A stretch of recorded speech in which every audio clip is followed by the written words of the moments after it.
timu ya Nyamityobora FC nekirebeka ko bekino buzubu byahendera nabwo siizoni hwire rukwa nabwo empaka za FIFA Big League zirikuza kutandika harwa katano.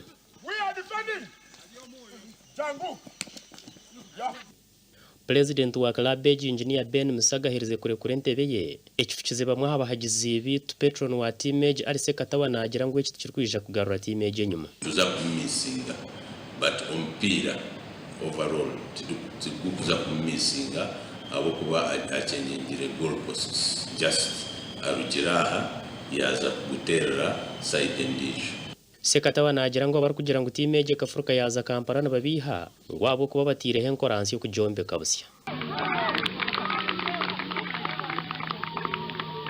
taru plan yona yo kumuvinga timu ejo okugiha Nyamityobora okutwara handi ekiroho tubire nituronda abazani omukamparo ku na guru na nkayi abo kwiza kuyamba timu Nyamityobora ne yiguraho ne ya prora ina harwa katana harkaceka kandi sekatawa nagira ngo betebekanize kuzana kandi bakarabo bakagaruka muri lige nkure ya Uganda n'abahagizi abakukira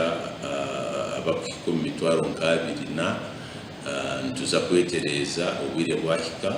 ntufuna president na leadership ya ekire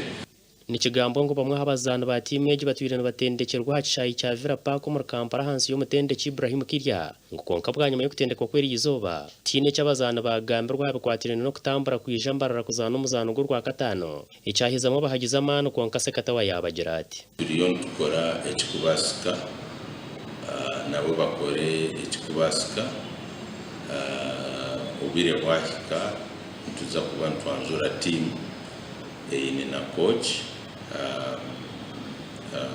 era tuyambe siizoni eki Nyamityobora karemwa kugaruka muri lige nkuru bwanyuma yo kusingwa ya Gaddafi na Gori na Harubusha kandi bwanyuma yo kusingwa umutendekero Richard Makumbi hamwe n'abahweze be bakarekura n'abazana binji bagenda